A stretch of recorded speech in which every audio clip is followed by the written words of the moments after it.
Okay, now I'm going to do a related problem. So I'm going to start at 298.15, 1 atmosphere, 0.4894. I'm going to go this way, isobarically, then I'm going to come down isovolumically, then I'm going to go back adiabatically.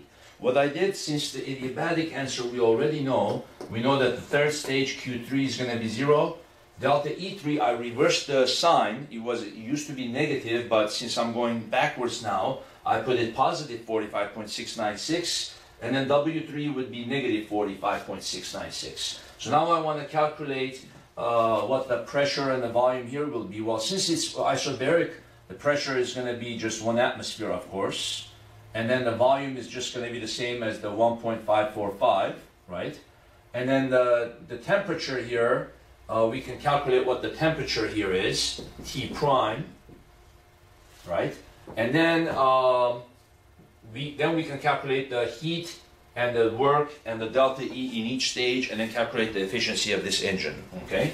So then what's just left to do here?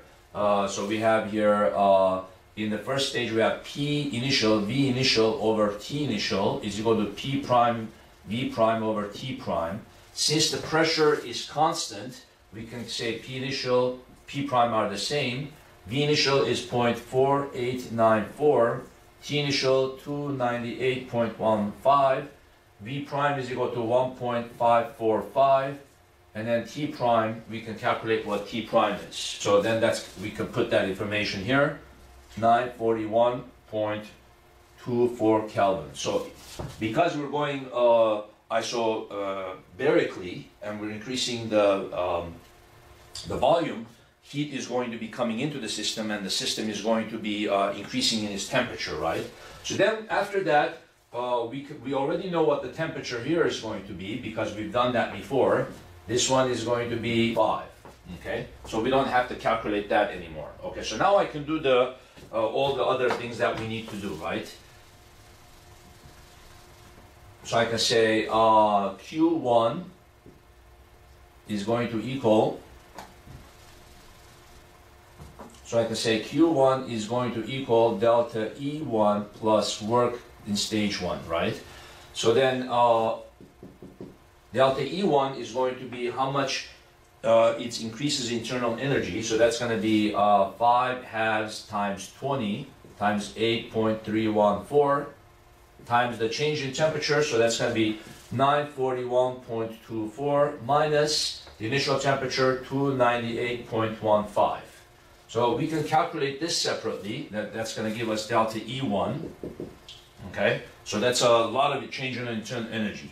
So that's this answer. Then I have to add that to the work done by the gas, which is the pressure initial times the change in the volume, right?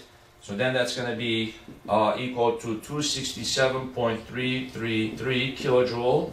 And then the initial pressure is going to be 1.013 times 10 to the 5th Pascal, right? The change in volume, 1.545 minus 0.4894. So that's the work done by the gas. Okay, 106.932 kilojoules is the work done by the gas, and then you're going to add these two. Okay, so let's just put that answer here. Q1 is equal to 267.333 kilojoule plus 106.932 kilojoule. Okay, coming into the system, right? So then we can put that in here. That's how much heat we're putting into the engine, right? So that's going to be 374.265 kilojoule, right? So that's equal to Q1. And then we have here delta E1 is equal to 267.333, and then W1 106.932 kilojoules. Okay? Okay, now we know all that information for stage 1. Now let's do stage 2. Delta E2 is going to be negative, so it's going to be a big drop in internal energy. So then the Q2 is going to equal delta E2, which is just going to equal what? 5 halves times 20 times 8.314. So the final temperature is going to go all the way down to 188. So 188.25 minus right? And then the initial temperature was the temperature here, 941.24. Okay?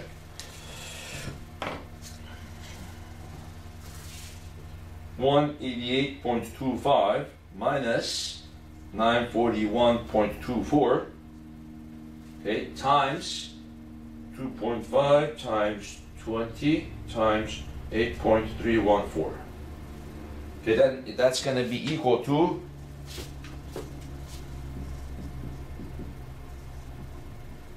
negative 313.018 kilojoules. So that's going to equal to the heat coming out of the gas. A lot of heat is going to come out of the gas here. Okay, so let's put that in here.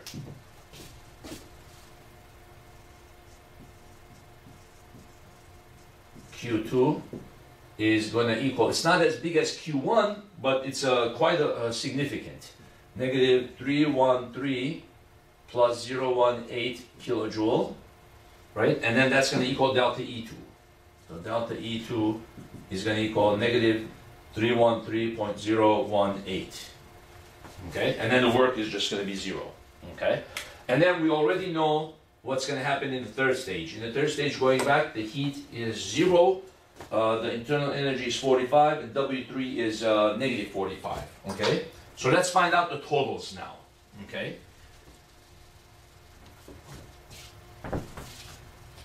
Okay, so then we have here Q total is going to equal Q1 plus Q2 plus Q3, and then Q3 is 0.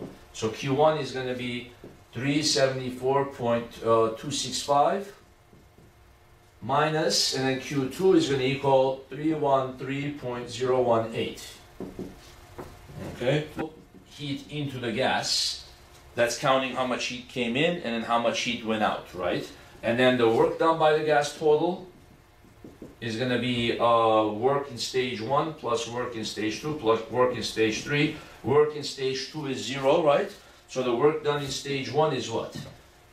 That's going to equal work done in stage 1, 106.932, 106.932 kilojoules, right? Work done in stage 3, negative 45.696 kilojoules, right?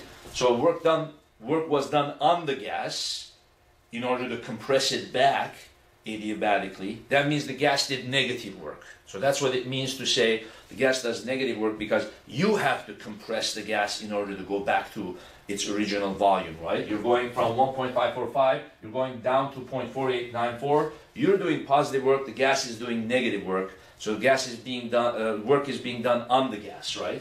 So then you subtract these, and then you get here are equal to each other, right? 61.247 and 61.236. So we can say round one of them up, or make them equal to each other, and say, yep, it confirms the two are equal. Why? Because delta E total should be 0, right? Delta E1 plus delta E2 plus delta E3, right? Let's see here. Delta E1 was what? 267.333. Delta E2 was what? Negative 313.018. That was this one. And then delta E3 was 45.696, right? So if you did it correctly, the total change in internal energy should be 0, because you came back to the original state. 267.333 minus 313.018 plus 45.696. So it's going to be 0. Okay, again, of course, within rounding error. So now, if we had to calculate the efficiency of this engine, what would that be? Okay, overall work 61.247, and then how much heat came in. Remember, don't worry about the heat going out, just count the heat coming in. So that's the 374.265, right? 61 over 374. 16.365% efficiency. It's sort of weird. You would think the other, this one would be more efficient, right? Because it did overall more work. You see how much fat it is under the graph here? The work done by the gas is all this area. And you can tell the gas did a lot of work here. 61. In the previous case, the graph looked like this. And the work done by the gas was much smaller because the surface area under that graph was much smaller, right? I think the work done by the gas was 11 kilojoules, right? Here, the work done by the gas was 61 kilojoules. So you would think that this one would be more efficient, but is actually less efficient. Well, what happens is in the previous case, it required less heat into the system in order for the gas to do the same amount of work, okay? The heat into the system in the previous case was 56 kilojoules. Here, the system required a lot more heat, 374, right? 374 kilojoules, whereas the other one was 56. So in order for this gas to do more work, which it is doing more work, it is requiring a lot more heat because you have to expand the gas isobarically, right? When the gas expands, what happens? Its pressure tends to drop. Why? Because it's occupying a bigger volume, right? Its pressure tends to drop. In order for the pressure not to drop, you have to pump in a lot of heat. You have to pump in a lot of heat to keep the pressure the same, right? So it's requiring a lot of work on your part, on the system's part, to put in that heat. Then it's going down, dumping a lot of heat. So a lot of the heat that you put in is getting wasted. Okay, then it's going backwards adiabatically, right? So it is true that it's doing a lot of work, but it's doing a lot of work at your expense, right? So actually the efficiency ends up being 16%, whereas the other one was almost 20%. So don't be fooled. Just because the area is bigger, oh, the gas is doing more work, but here it's taking a lot more heat to do that work, right? So the efficiency actually drops, okay? So you can see an interesting example of the comparison of this case with the previous case, okay? Thank you very much.